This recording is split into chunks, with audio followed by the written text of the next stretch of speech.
You there, the black girl in the back with the cheap uniform. Come up here. Now. Chase Hendricks's voice sliced through the Orpheum Theater. 500 guests turned. 2 million viewers watched online. Zara Williams was 11 years old. Her hands trembled. I'm sorry, sir. I didn't mean... Save it. He grabbed her shoulder, dragged her into the spotlight. Let's see if you can actually sing or if you're just taking up space. He snapped at his band. Give her higher ground. The impossible note that made me $2 million. He leaned close, microphone off, but hers still on. Fail quietly, kid. The audience held its breath. What she did next didn't just prove him wrong. It ended everything he'd built on lies. 4 hours earlier, Zara had stood in that same theater with her stomach tied in knots. She lived in Compton with her mother and 2 younger brothers in a 2-bedroom apartment where the heater only worked in 1 room. Her mother was a nurse who worked night shifts at County General, sleeping during the day in stolen 3-hour blocks while Zara made mac and cheese for her brothers and helped them with homework. Money was always the question. Can we afford it? Not this month. Maybe next year. Zara had been singing since she was 5, standing in the second row of the New Hope Baptist Church choir every Sunday.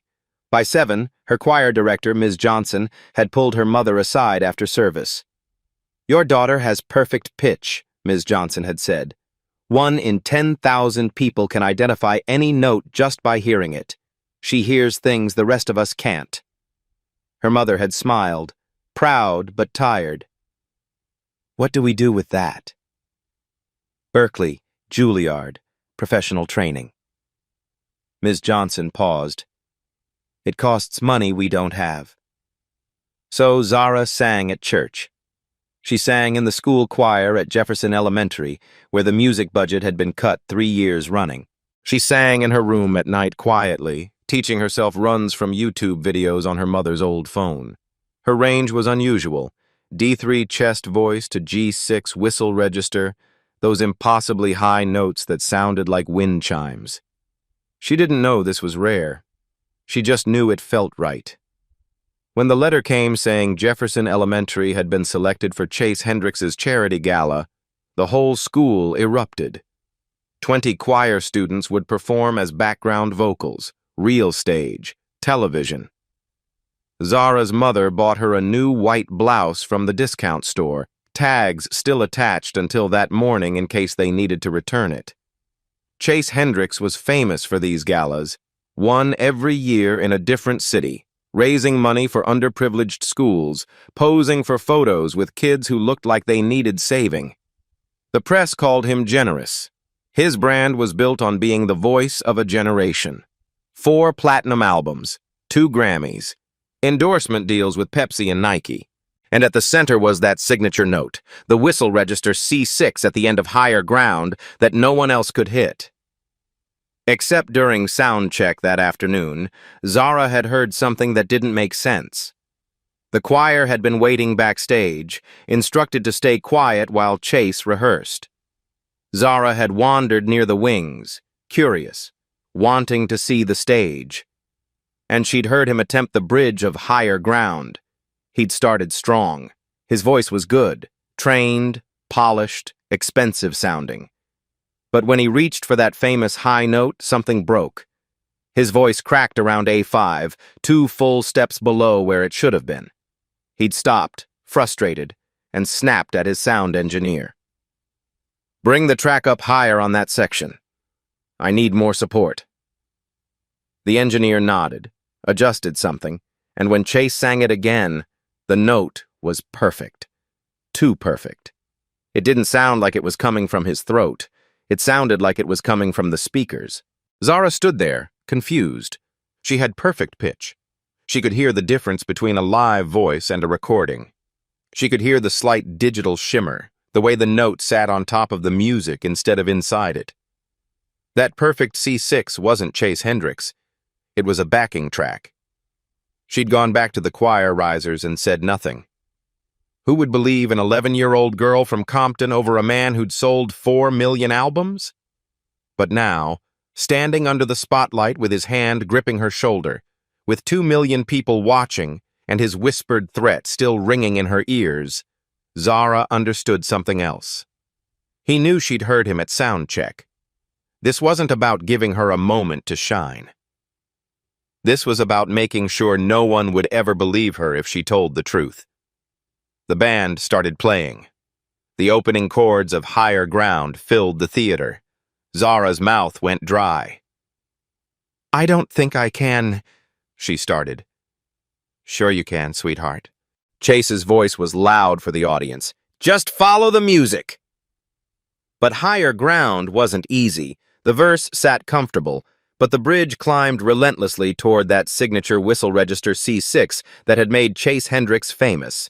The note Zara now knew he couldn't actually sing. Chase stepped back, giving her room to fail. "Whenever you're ready," he said. Zara took a breath. Her grandmother's voice echoed from that morning. "Baby, if someone tries to make you small, you stand tall." She opened her mouth to sing, but stopped. "Mr. Hendricks?" Her voice was small but carried through the microphone. Chase's smile tightened. "Yes? Can you turn off the backing track, please?" The theater went silent. Chase blinked. "What?" "The backing track. Can you turn it off? I want to sing it for real." Confused murmurs rippled through the audience. Chase's smile froze. "The backing track is part of the arrangement, sweetheart." "But you sang it without the track at sound check," Zara said. Her heart pounded. "You sang it alone." The murmur grew louder. Chase's jaw tightened. "Sound check is different from performance." "Then can you sing it first? Show me how, without the track?" The question hung in the air. Chase stared at her. The audience stared. The cameras zoomed in. "Excuse me?" "I want to learn from you," Zara said, her voice still respectful but firm. "Sing it without the backing track so I can hear how you do it." 3 seconds of silence. Then Chase laughed. Sharp. "You want me to audition for you?" "No, sir. I just want to see if you can actually hit the note." The theater erupted. Gasps, scattered laughs. Chase's face flushed red. "Of course I can hit the note. I've been hitting it for 15 years. "Then show me." Chase's mouth opened, closed, his hand flexed. "Fine," he said through his teeth. "You want a demonstration?" He turned to his sound engineer. "Kill the backing track. All of it." The engineer hesitated. "Do it." The engineer pressed a button. The music thinned. Exposed. Chase raised his microphone and began to sing. Chase's voice filled the theater, strong at first. Confidence. He moved through the verse with ease, his years of training evident in every controlled breath, every smooth transition. The audience relaxed slightly. Maybe this was just a misunderstanding. Maybe the kid was wrong. Then he reached the bridge. The melody climbed. E4, G4, B4. Chase's voice followed, still solid, still controlled. But as the notes pushed higher, something changed. His neck tensed. His shoulders rose slightly, betraying the strain. D5, E5, A5. And then he reached for the C6. His voice cracked. It broke somewhere around A sharp, a full step and a half below the target, the sound splintering like glass. He stopped abruptly, coughed, tried to cover it with a laugh. "Sorry, folks. Dry throat." He smiled, but it didn't reach his eyes. "That's why we use the track, to protect the voice during long shows." But Zara had heard enough, and so had everyone else. "You didn't hit it," she said quietly. Chase turned to her, his smile now a thin line. "I told you my voice is tired." "But on your album, you hit that note 27 times, Zara said. Her voice was growing stronger now, fueled by something she didn't fully understand yet. "I counted. And in every live video online, you hit it perfectly, every single time." The audience shifted. Phones came out. People started looking at each other. "What are you trying to say?" Chase's voice had an edge now, the smooth veneer cracking. I have perfect pitch, Zara said. I can hear frequencies. The note on your album?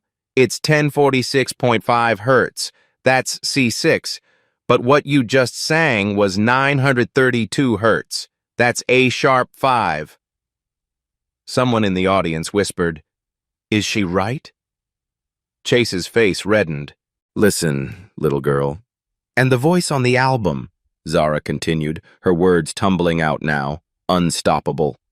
It doesn't sound like you. It's a woman's voice. I looked up your album credits. It says, Sophia Mitchell, additional vocals. The theater exploded in whispers. Chase stepped toward her, no longer smiling. You need to stop talking, right now. Why? Zara asked. And for the first time since she'd been dragged onto that stage, she felt something other than fear. Because I'm telling the truth? Because you're 11 years old, and you don't know what you're talking about. I know what I heard at sound check. I know what I'm hearing now. Zara looked out at the audience, at the cameras, at the 2 million people watching. That note isn't yours. You've been lip-syncing it. For 15 years. Chase's hand shot out and grabbed her arm. Not hard enough to hurt, but hard enough to control. We're done here. But before he could pull her off stage, a voice came from the wings. Actually, she's right. Everyone turned. A man stepped into the light, Chase's sound engineer, the one who'd been running the board all night. His face was pale but determined. I've been your engineer for 5 years, Chase. Every single show I've played that backing track. You've never sung that note live, not once. The theater went completely silent. Chase's grip on Zara's arm loosened. He stared at his engineer like the man had just driven a knife into his back. You're fired, Chase whispered. I know, the engineer said. But she's 11 years old, and she's braver than I've been for 5 years. The silence in the theater was absolute. 500 people held their breath. 2 million watched online. Chase Hendricks stood frozen. His sound engineer had just destroyed him in front of the world. This is ridiculous, Chase said, his voice shaking. You're going to believe some kid over me? I have 2 Grammys. I've sold 4 million albums. Then prove her wrong, someone shouted from the audience. Sing the note. Chase's face went from red to white. I just did. No, you didn't. You cracked. We all heard it. The crowd was turning. Chase looked at Zara, standing there in her discount store blouse and something ugly twisted in his chest. Fine, he said. You think you're so smart? You sing it. Right now. No preparation, no warm-up, no second chances. Zara's hands trembled. This was the moment where she either proved herself or became exactly what Chase said she was. Ms. Johnson's voice carried from the choir section. You can do this, baby. Sing like you do at church. Zara closed her eyes, took a breath, felt the air fill her lungs, felt her diaphragm expand, felt every lesson she'd learned in that small Baptist church settle into her bones. She opened her eyes and nodded to the band. They started again. The intro to Higher Ground for the second time that night, but everything was different now. Zara began to sing. Her voice started soft, almost tentative. The first verse was low, comfortable, well within her range. She focused on the words, on the story the song was telling. Some people in the audience exchanged glances. She was good, sure, but nothing special yet. Then she reached the pre-chorus. Her voice opened up, gaining power without losing control. There was something raw and honest in her tone that hadn't been there in Chase's polished performance. She wasn't performing. She was testifying. The verse climbed higher. D5, E5, F5. Her voice followed effortlessly, each note pure and clear, no strain visible. Chase shifted his weight. His jaw tightened. The bridge approached. This was where he'd failed. Zara didn't hesitate. She shifted registers smoothly, moving from chest voice to head voice without a break. G5, A5, B5. The audience sat up straighter, and then she reached for the C6. It came out clean. No crack, no strain, no trick. Just a pure, sustained whistle register note that rang through the theater like a bell. She held it for 4 seconds, and the sound was crystalline. Perfect. Impossible. Someone in the front row gasped, but Zara wasn't done. She took the note higher. D6, E6, F6. Into territory that Chase's backing track had never even attempted. Her face was calm, almost serene, as she explored the upper reaches of her range with the confidence of someone who'd lived there her whole life. Then she brought it back down. F6 to C6 to A5 to F5, each transition seamless, each note a small miracle. She finished the bridge and moved into the final chorus, her voice now fully open, no longer hiding, no longer afraid. When she sang the last word and let it fade into silence, nobody moved. Then the theater erupted, 500 people on their feet, screaming, applauding, some with tears streaming down their faces. The Jefferson Elementary Choir was jumping. Ms. Johnson had both hands over her mouth. The online stream exploded. Within 30 seconds, 50,000 people had shared the video. Within a minute, Zara Williams was trending worldwide. Zara stood in the spotlight, breathing hard, not quite believing what had just happened. Chase Hendricks looked like he'd been struck. His face had gone gray. Yolanda Carter, a legendary R&B singer sitting as a judge in the front row, stood up. She was crying. "That," Yolanda said, her voice thick with emotion, "is the best thing I've heard from an 11-year-old in my entire career. Baby, you didn't just hit that note. You owned it." The applause grew louder. Marcus Webb, another judge, a black music producer who'd worked with Alicia Keys and Kendrick Lamar, was shaking his head. "I need to say something." He stood up. "I've been in this industry for 30 years, and what we just witnessed was an 11-year-old child singing a note that the man who made it famous can't actually hit." The audience went quiet, the weight of his words settling over them. Marcus turned to the crowd. "That album track? I mixed it. I was there. And Zara's right. That's not Chase's voice. That's Sophia Mitchell. She's a session singer in Atlanta. She was paid $2,000 and asked to sign an NDA. She never got proper credit." Chase tried to speak, but no sound came out. "I stayed quiet because that's what you do in this industry," Marcus continued. "You protect the star. You protect the money. But I'm done protecting lies, especially when an 11-year-old has more courage than I've had in 3 decades. The theater exploded. Journalists typing furiously, audience members shouting questions, cameras abandoning fixed positions. Chase finally found his voice. "This is insane. You're going to destroy my career over a backing track? Everyone uses them. Beyoncé uses tracks. But they don't claim they're singing live," Yolanda shot back. "They don't sell tickets to live performances and then lip sync. That's fraud, Chase." I didn't," Chase sputtered, looking around for support. But his band members were looking away. His manager was on his phone, probably calling lawyers. Chase turned to Zara, and for a moment she saw something in his eyes that made her step back. Rage, yes, but also fear. "You're going to regret this," he said quietly, just loud enough for her microphone to catch. "You and your little school and your nobody teacher. I will make sure you never work in this industry. Do you understand me? Never." The threat hung in the air, caught by every camera. Ms. Johnson started to rise from her seat, but Zara spoke first. "I'm 11 years old," she said, her voice steady. "I don't work in the industry. I just sing because I love it, and you can't take that away from me." She paused, then added, "But maybe someone should take it away from you." The theater went silent. Then someone started a slow clap, then another. Within seconds, 500 people were applauding, not for Chase Hendricks, but for a child who'd refused to lie. Chase looked around at the cameras, at the ruins of everything he'd built. Then he walked off stage.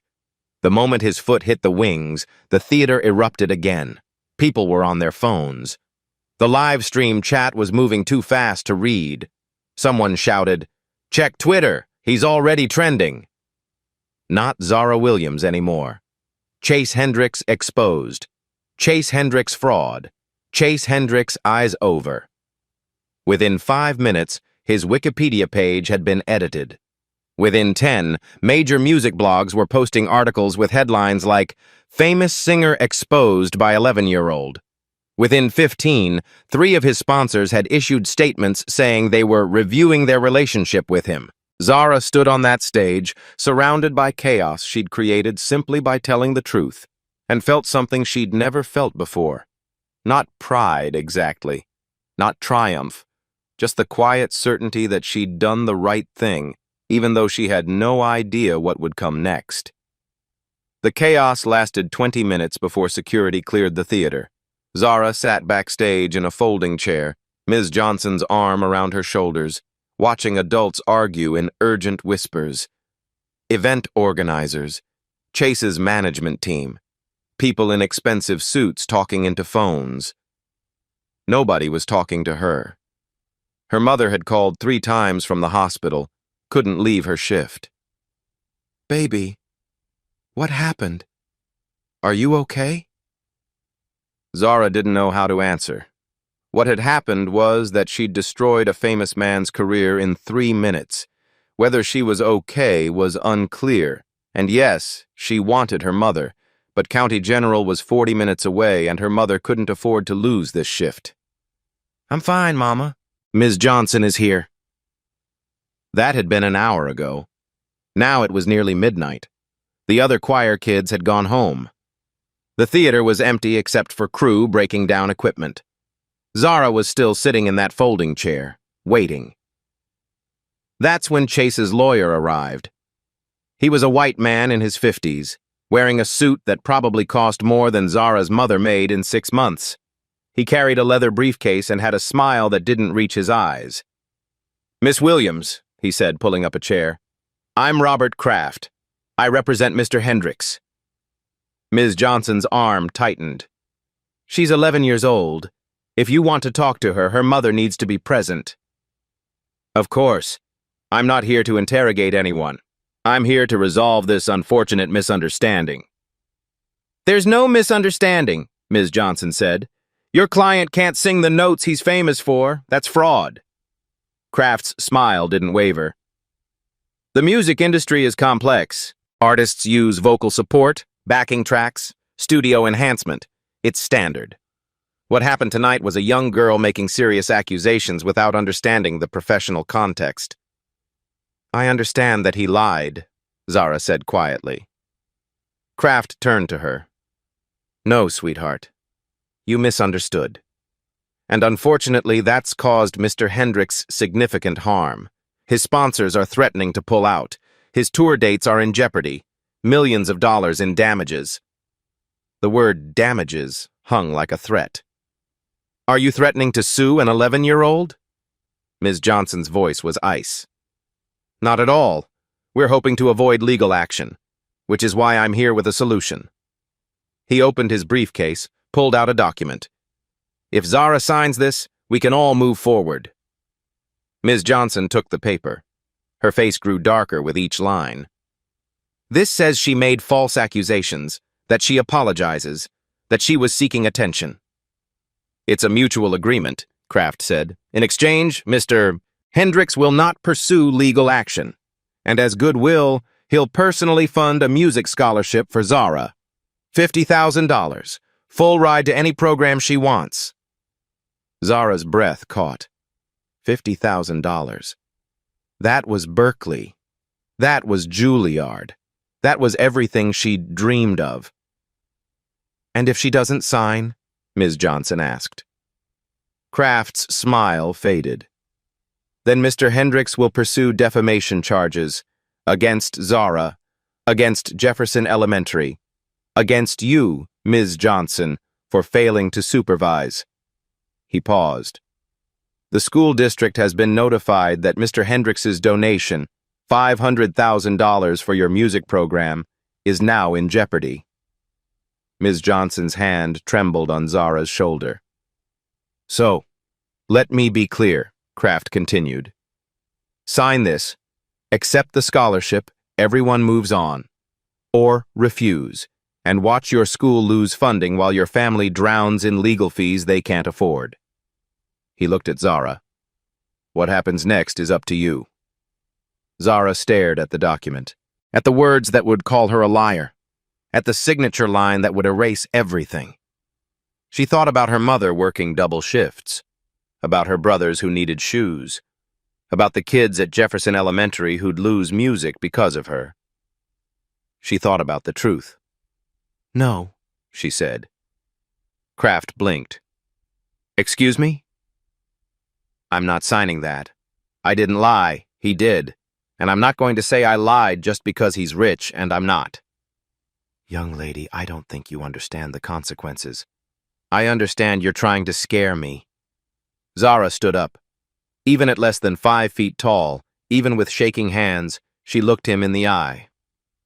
"Sue me if you want, but I'm not signing that paper." Kraft's face hardened. "Then we'll see you in court." He gathered his briefcase. At the door, he turned back. "By tomorrow morning, there will be stories about you, about your family, private things, painful things. And when it gets bad, and it will, remember you chose this." Nick. Then he was gone. Ms. Johnson pulled Zara close. "Baby, are you sure that scholarship—" "I don't want his money," Zara whispered. But as they walked into the cold Los Angeles night, Zara couldn't stop shaking. She'd just refused $50,000 and threatened her school's funding. She'd made an enemy of one of the most powerful men in music. And she had no idea if telling the truth had been worth what it was about to cost. Zara woke up to her phone buzzing like angry bees. 6 in the morning, 3 hours of sleep. Her mother sat at their tiny kitchen table with her laptop open, face pale. "Mama? Baby, don't go online today. Don't look at—" But Zara had already picked up her phone. The screen was full of notifications. Thousands. She opened Twitter. The first thing she saw was a photo of their apartment building. The peeling paint visible, the broken security gate, trash bins overflowing. The caption, "This is where Zara Williams lives. While she accuses Chase Hendricks of fraud, she's clearly desperate for a way out of poverty." Her hands went numb. The next post was her mother's work schedule, somehow obtained. Her mother barely makes $30,000 a year. Of course, the daughter is looking for a payday. Then photos from school yearbooks. Someone had circled the free lunch stamp on her tray. Government assistance her whole life. This was never about the truth. It's about money. The comments were brutal. "Ungrateful kid. She should be thanking Chase. This is what happens when you give these people opportunities." These people. Her phone buzzed with texts from unknown numbers, threats, slurs. Ms. Johnson called. "Don't come to school. The principal wants to meet. There are reporters outside." Reporters. Because of her. Zara felt like she was drowning. But then, at 7:15 a.m., something changed. A woman named Sophia Mitchell posted a video. She was in her 30s, black, sitting in a recording studio with gold records behind her. "My name is Sophia Mitchell. I'm a session singer. And I'm the voice Chase Hendricks has been selling as his own for 15 years. Zara's mother grabbed her hand. "That little girl told the truth last night. I sang the whistle register notes on Higher Ground and 4 other songs. I was paid $2,000 per song and asked to sign an NDA. Sophia held up a document. "This is my contract. This is proof. And I'm done staying silent while a child gets attacked for exposing what I was too afraid to expose." The video had been posted 8 minutes ago. Already 50,000 views. Within an hour, 2 million.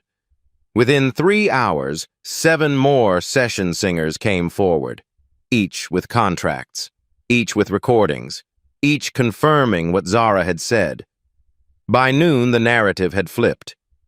Chase Hendricks Exposed was trending with proof, not speculation. Zara sat on her worn couch, watching the internet tear apart the man who'd tried to destroy her. She wasn't alone anymore. Chase Hendricks wasn't going down quietly. By that afternoon, his legal team had filed a $10 million defamation lawsuit, not just against Zara, against Sophia Mitchell, against Marcus Webb, the producer who'd spoken up at the gala, against Jefferson Elementary School for allowing a minor to make false public accusations. $10 million. Zara's mother stared at the legal document that had been hand-delivered to their apartment at 3 p.m. Her hands shook so badly she could barely hold the paper. "We don't have money for a lawyer," she whispered. "We don't have money for anything." The lawsuit was strategic, designed not to win, but to terrify. Chase's team knew that even if they lost, the legal fees alone would bankrupt everyone involved. It was a weapon, and they were wielding it with precision. But the counterattack went deeper than lawsuits. By 4 p.m., gossip sites were running coordinated stories.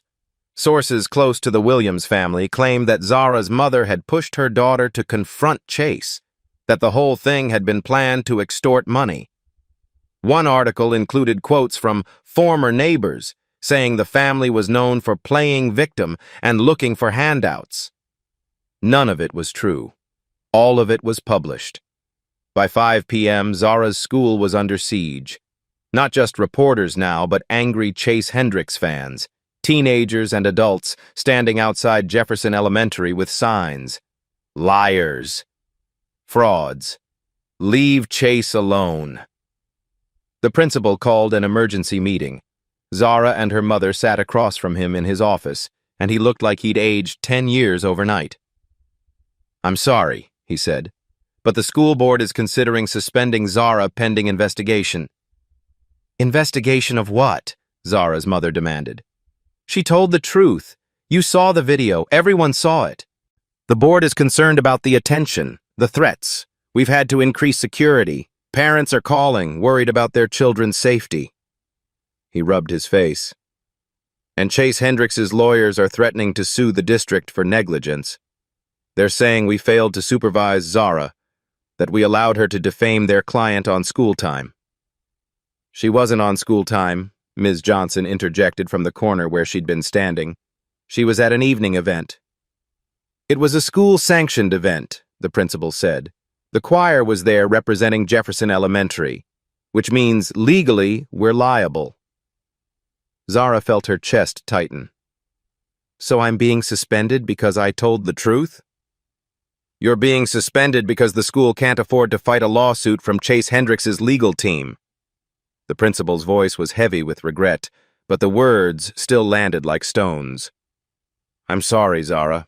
I truly am. But the board meets tomorrow, and I don't think I can protect you." They left the school through a back entrance to avoid the cameras. At home, the apartment phone wouldn't stop ringing. Reporters, threats.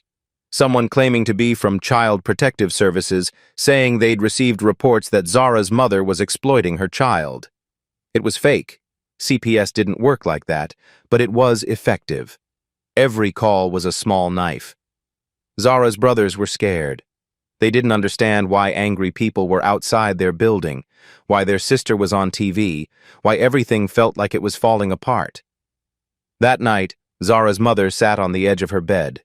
Her eyes were red from crying. "Baby, I need to ask you something." Her voice was barely above a whisper. "If you could take it back, would you?" Zara thought about the question. About the $50,000 scholarship she'd refused, about the reporters outside their building, about her school suspending her, about the threats and the lies and the $10 million lawsuit that could destroy their lives. "No," she said finally. "I wouldn't take it back." Her mother closed her eyes, and a tear slid down her cheek. "Then we fight. I don't know how, but we fight."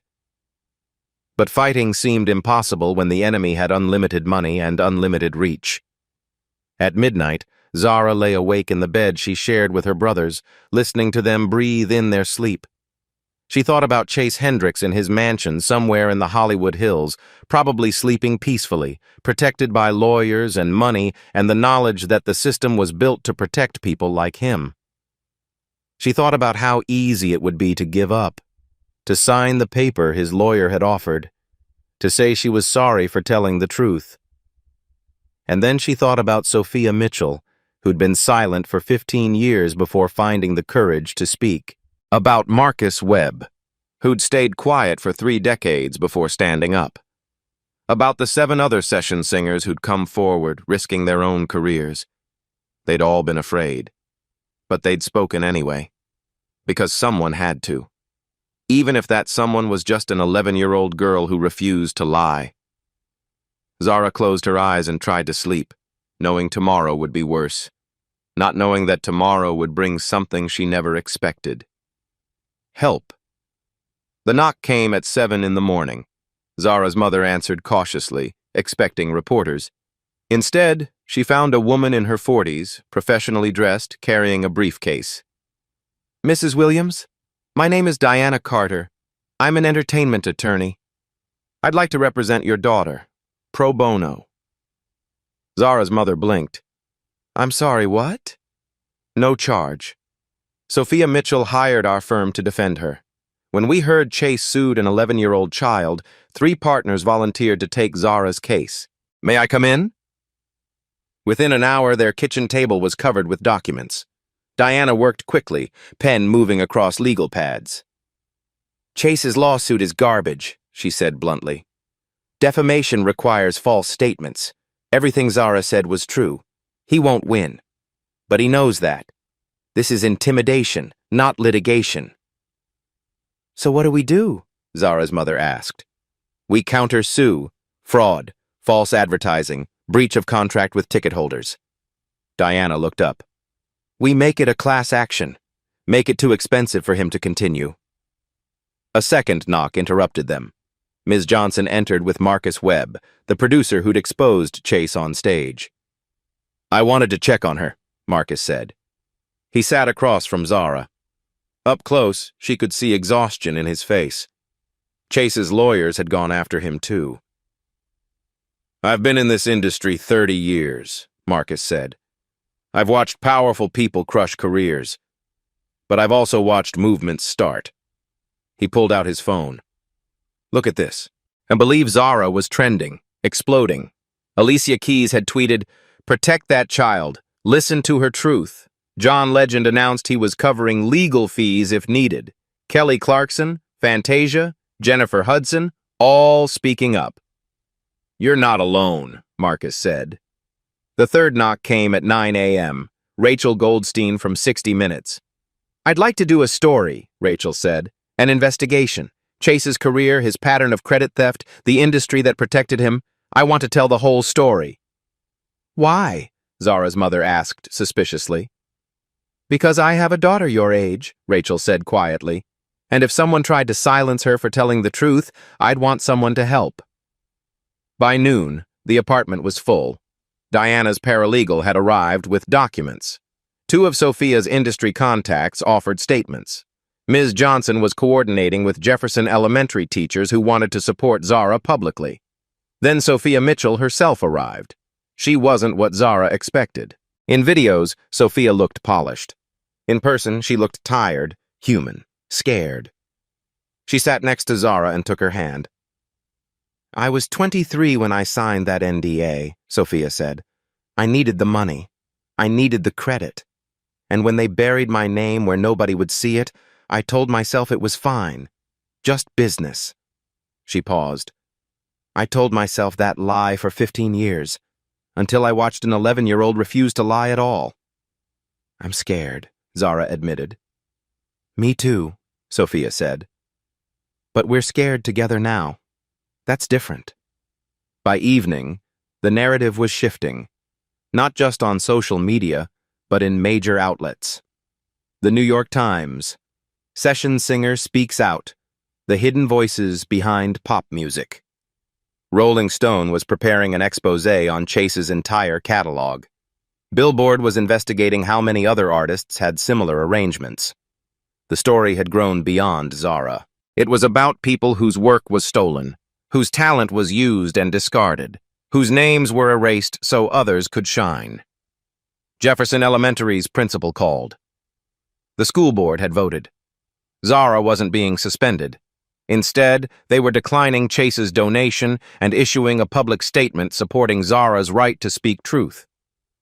We don't want money from someone who attacks children. That night, a GoFundMe appeared. Not from Zara's family, from parents at Jefferson Elementary, from community members, from strangers who'd seen the videos.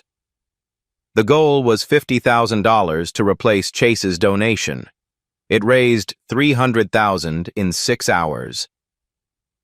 Zara sat on her couch, watching donations scroll past, reading messages from people she'd never met. Teachers, musicians, parents, kids her age who said she'd inspired them. Her mother read from her phone, voice thick. I'm a session musician in Nashville. I've had my work stolen for 20 years. Watching Zara gave me courage to demand proper credit. Thank you, brave girl. Marcus had been right. This was bigger than one lawsuit, one career, one scared child. This was a movement. And Zara Williams, 11 years old, 4 feet 7 inches tall, was at its center. Not because she'd wanted attention or money or fame, but because she'd done the simplest, hardest thing in the world. She'd refused to lie. The courtroom was smaller than Zara had imagined. Los Angeles Superior Court, Department 23, with wood-paneled walls and fluorescent lights that hummed. 30 people filled the gallery, reporters mostly, and supporters who'd lined up at dawn. Chase Hendricks sat at the plaintiff's table with 5 lawyers in expensive suits. He wore a navy blazer and an expression of wounded dignity. Zara sat at the defense table between her mother and Diana Carter. Her legs dangled from the chair, not quite reaching the floor. She wore the same white blouse from the gala, the nicest thing she owned. This wasn't the full trial. This was a preliminary hearing on Chase's motion for an injunction to stop Zara, Sophia, and Marcus from making more defamatory statements. Judge Patricia Moreno entered. Latina woman, 60s, 20 years on the bench. She looked at Chase's team, then at Zara, and something flickered across her face. Mr. Kraft, she said to Chase's attorney, you're seeking an injunction against an 11-year-old child? Your Honor, the defendant's age doesn't negate the harm caused by her false statements. Were they false? Judge Moreno interrupted. That's the question. The statements were made with malicious intent to destroy my client's reputation. The statements were made in response to your client publicly humiliating her on stage. Diana Carter stood. Your Honor, if I may. Judge Moreno nodded. Diana approached with a tablet. I'd like to enter footage from the charity gala, unedited. Bow. The courtroom watched Chase drag Zara onto stage, watched him whisper, "Don't embarrass yourself, kid," into a live microphone, watched him fail to hit the note. When it ended, silence. Your Honor, Diana continued, the plaintiff didn't summon this child because she lied. He summoned her because she told the truth, and it cost him money. That's not defamation. That's the consequence. Judge Moreno turned to Kraft. Do you have evidence that Miss Williams's statements were false? Your Honor, the music industry commonly uses vocal enhancement. That's not what I asked. Did she lie? Yes or no? Kraft shifted. The characterization of my client's use of standard practices as fraud is defamatory. Yes or no, Counselor? Silence stretched. We believe the context was misleading, Kraft finally said. So no. Judge Moreno made a note. Ms. Carter, Do you have evidence supporting Miss Williams's claims? Yes. I'd like to call Sophia Mitchell. Sophia took the stand, was sworn in. Diana walked her through testimony. The contracts, the NDAs, the recordings proving her voice was on Chase's albums. The emails explicitly instructed her never to claim credit. Miss Mitchell, Diana asked, when you heard Zara Williams say Chase Hendricks couldn't sing those notes, what did you think? I thought, finally. Someone said it out loud. And was she correct? Yes, completely. Diana sat. Kraft stood for cross-examination, but Judge Moreno held up her hand. I've heard enough. She looked at Chase directly. Mr. Hendricks, I'm going to ask you something. You're under oath, even not on the stand. Can you, right now in this courtroom, sing the note in question? Chase's face went pale. Your Honor, I don't see how that's relevant. It's extremely relevant. You're asking this court to silence people who say you can't hit a note. Prove them wrong. Sing it. The courtroom held its breath. Chase looked at his lawyers, at the judge, at Zara. My voice isn't warmed up. I can't just perform on demand. You performed on demand for 15 years, Judge Moreno said. You sold tickets to live performances. Surely you can demonstrate it once. Chase's mouth opened, closed. No sound came out. That's what I thought. Judge Moreno picked up her gavel. The motion for injunction is denied. Furthermore, I'm sanctioning the plaintiff for bringing a frivolous suit intended to silence truthful speech. Mr. Hendricks, you don't get to drag an 11-year-old into court because she embarrassed you. She looked at Zara. Miss Williams, you're free to continue telling your story. That's called the First Amendment. It protects truth, even when truth is inconvenient. The gavel came down. The gallery erupted. Reporters rushed for exits. Camera flashes went off. Chase Hendricks sat frozen, his lawyers already packing briefcases. Zara felt her mother's arms around her, felt Ms. Johnson's hand on her shoulder, heard Sophia crying with relief. Outside the courtroom, Rachel Goldstein waited with her 60 Minutes crew. Zara, how do you feel? I feel like I can breathe again. That night, the 60 Minutes episode aired. 18 million people watched Rachel's investigation. They saw contracts with session singers. They saw frequency analysis proving the voice wasn't Chase's. They saw musicians who'd been silenced by NDAs. They saw Chase, defensive and angry, claiming victim status. They saw him refuse to sing the note when Rachel asked.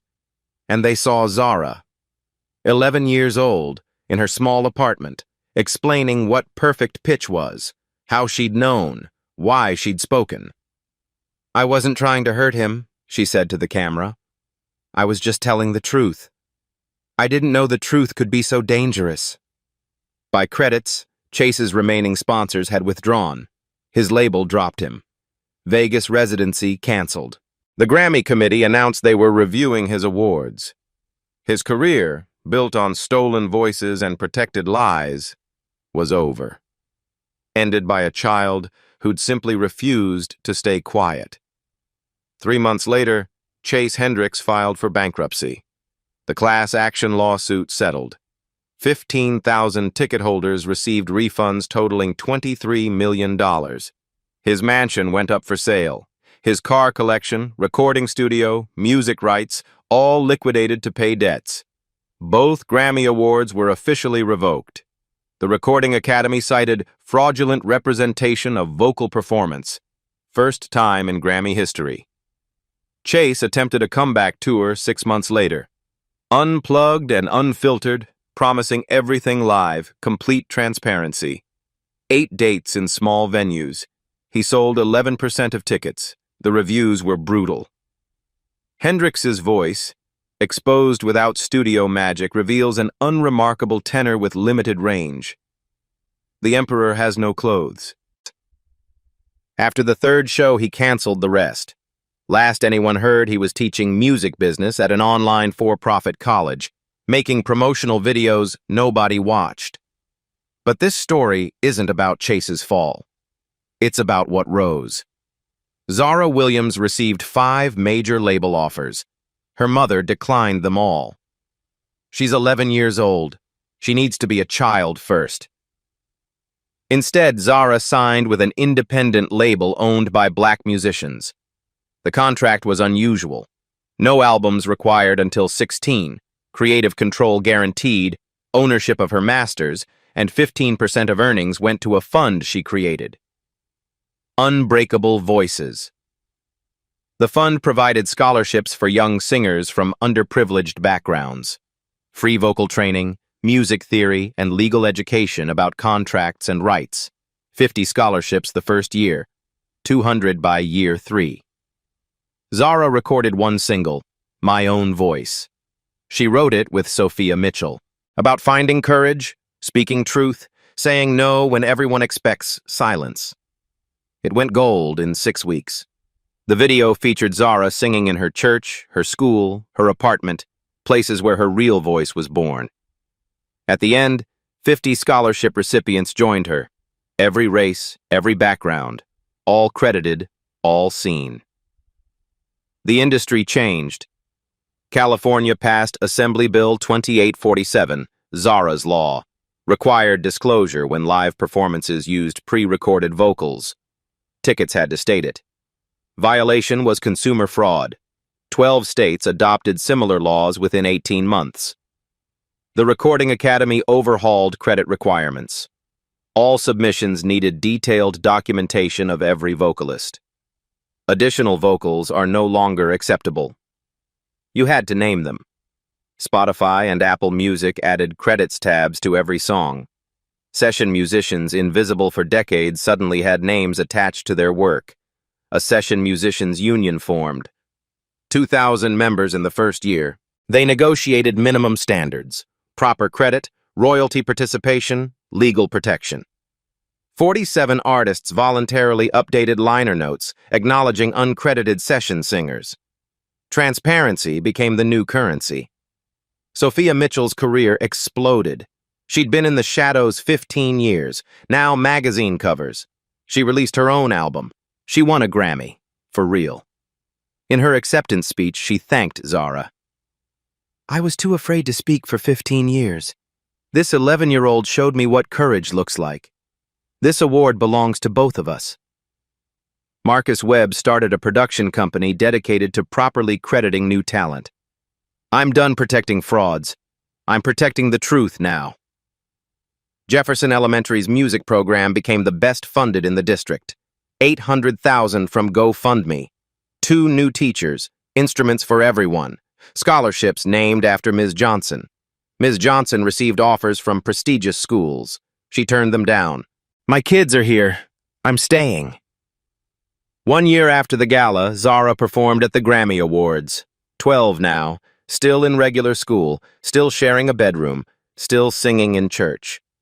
She stood on that stage in a simple dress. No elaborate production, just her voice and piano played by Sophia. She sang My Own Voice. When she hit the final note, a sustained C6 that rang clear through the Staples Center, 18,000 people rose to their feet. Not because it was impossible, because it was honest.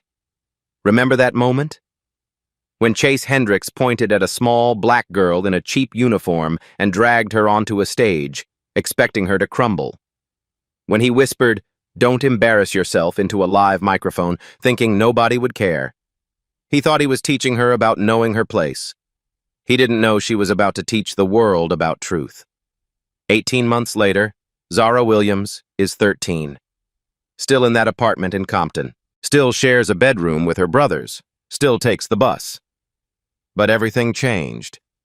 Session singers who'd been invisible for decades now have their names in lights. Young artists have legal protection. Audiences demand transparency. And across the country, kids are singing unafraid because they watched an 11-year-old refuse to shrink.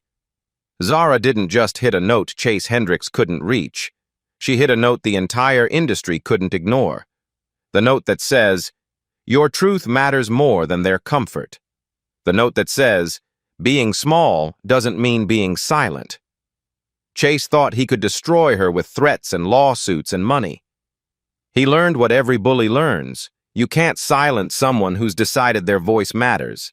Today, Chase teaches online classes nobody remembers, awards revoked, mansions sold. Legacy is a cautionary tale. And Zara? Still just a kid who loves to sing, who does homework and argues with her brothers, who sometimes forgets she changed an industry. That's real courage. It doesn't need an announcement or spotlight or millions of dollars. Sometimes it sounds like a 12-year-old saying no when everyone expects her to fold. So here's the question.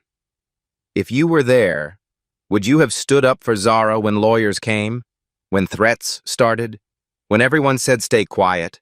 Or would you have stayed seated, relieved it wasn't you? Drop your honest answer below. We all think we'd be heroes, but courage is harder than we imagine. And if you've ever been told to stay small, to know your place, to accept the lie, share your story. Zara's voice was just the beginning. Yours matters too. Go back to minute 14. Watch Chase's lawyer realize he's losing. Watch his face when the judge asks Chase to sing. There's a micro-expression, pure panic, 0.8 seconds. Once you see it, you can't unsee it. If this story reminded you why truth matters, share it. If it made you think about your own voice, subscribe. The world doesn't need more people who stay silent to stay safe. It needs more Zaras. Maybe that's you.